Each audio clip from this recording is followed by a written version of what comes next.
I'm going to sort of lead you on to the next phase, which is, I think, probably the best thing if I do, is to just explain what's going to happen. I want to play the tape in a moment, and what you're going to hear is the redoubtable Melvin Bragg.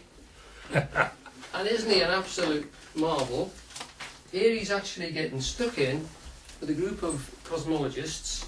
One's Bernard Carr, who is the mathematics professor at Queen Mary University of London.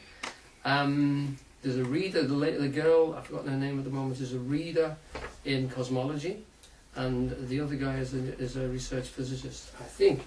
So you don't hear the other guy speak, but you do hear Bernard Carr explaining about the anthropic principle.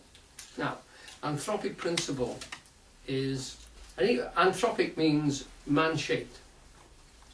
Now, science was always man-shaped. We were human beings and we were the centre of the universe for an awful long time. And then there came the Copernican revolution. Here he is. Born in 1473, which really surprised me, because that's medieval, isn't it? I have to say it, Tony P calls him Copernicus, and I think it's brilliant. So here's Copernicus, and that's a portrait nearly contemporary with him, so it's probably a passable likeness. What Copernicus did up until that time, and he wasn't the first, it's mentioned in the Vedas, the fact that the sun is in the centre and the earth goes round it. It's hard to believe it, but until that time, the scientific concept was that looking from the earth as centre, some of these circling planets were actually going around the sun. But if you don't know that, it looks like the planets stop and start going backwards. It's called retrograde planetary movements. And they had made whole systems and mathematics based on how these planets move backwards. And for us now, it's ridiculous to see that. Even looking out at the night sky and the movement of the sun, it seems strange. But it was the mode of thought.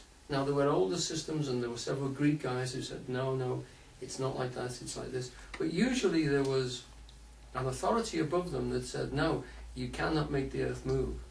The earth is steady and constant, and the universe goes around it. So Copernicus was the first guy to actually say, the world, it isn't that way, that the sun is the centre of our universe, and all the planets go around it. Now, we would extend that and say, no, the sun is the centre of our solar system, and beyond that, the universe goes its own way. But that Copernican revolution is what is considered to be the first time that science starts to become forcibly logical and to look at itself, and mathematics enters into the phrase. Now, what you're going to find, as you're going to find in the talk, is an awful lot of mathematicians are involved in this story, because what we know about the universe now is fundamentally mathematics. It is an incredible subject in terms of just what the maths shows us and proves to us. These advanced algebraic formulations are incredible for what it predicts and for what it states about the universe. All the talk, in fact, all the proofs are mathematical. The evidence that they find is always usually after the fact. The maths is what proves the existence of these particular things. And they're talking in multi-millions of things. They're talking in terms of the number of atoms in the universe and things like that. I mean, my mind boggles when I see this, but it started here. And, if you consider it, he was considered to have, he managed to get his book in print, and it was shown to him on his deathbed. He's supposed to have been in a coma and woken up, and they put his book into his hands, and he smiled and then popped off.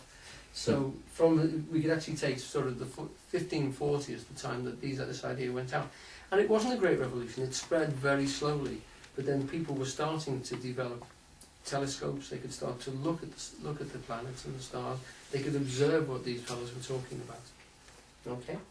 Now from that, we have this concept, this theory of mediocrity, that human beings are actually not the centre of the universe at all, and we've been slipped further and further sideways, so that you can actually, if you just have a look at the first paragraph, if you will, of the next quote. Okay? Anybody else want to read it? Yes, I'll read it. John, please, could you just read the first paragraph? A few years ago, Stephen Hawking summed up scientists' prevailing attitude to the status of life in the universe. The human race is just a chemical scum on a moderate-sized planet, is how he put it. Most physicists and cosmologists would echo Hawking and regard life as a trivial, accidental embellishment to the physical world, of no particular significance in the overall cosmic scheme of things. But there has always existed a dissenting minority who maintain that life is not merely an incidental byproduct of nature, but a deeply significant part of the cosmic story. Thank you. I'll just leave you a little bit, because what I want to say is that my theme here tonight is not to contradict the things, but to respond to it, and not to deny that there isn't a great deal of truth in what he's saying, but to actually, the person who asked me to talk about it said that they would really like someone to make it valid for people to doubt that the universe is as completely sewn up the way the scientists would like you to think, and that it isn't such a depressing view, if you like, that we are just scum on a moderately small-sized planet, on a fairly small star, on the edge of a very ordinary galaxy, you know. That view is what I'm hoping to try and counteract. Only a tiny bit, but just enough. John, would you like to finish off this? The Anthropic principle seems to elevate life and mind to a special place in nature.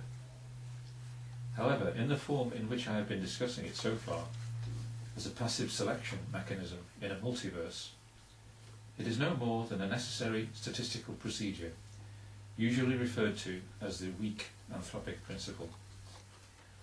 When Brandon Carter introduced the term 30 years ago, he also explored the notion of a strong anthropic principle. It was later elaborated by John Barrow and Frank Tipler.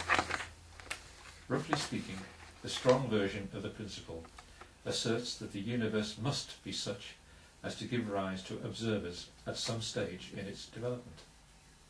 In other words, the laws of physics and the evolution of the universe are in some unspecified manner destined to bring forth life and mind.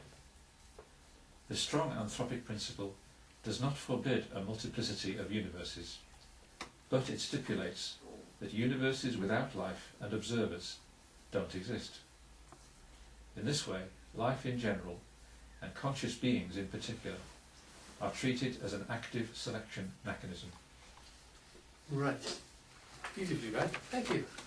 And that's from Paul Davis's book, who is a cosmologist.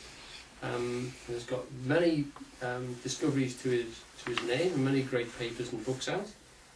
And his book is called The Goldilocks Enigma, because what it's based on, and that's a beautiful little sort of mnemonic for it, is that the universe peculiarly, mathematically, started to appear at the turn of the last century, but scientists were very embarrassed about it and didn't make any sort of loud comment about it.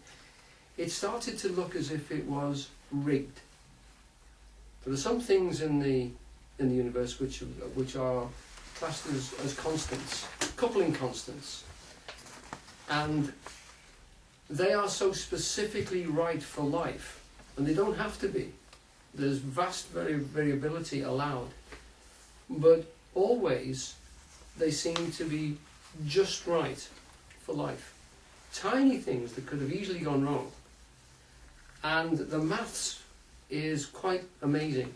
And they're not just in one area of cosmology, they're also learning biochemistry as well. And it's so surprising that they didn't really know how to explain it. That's why, as far as I'm concerned, it wasn't talked about loudly.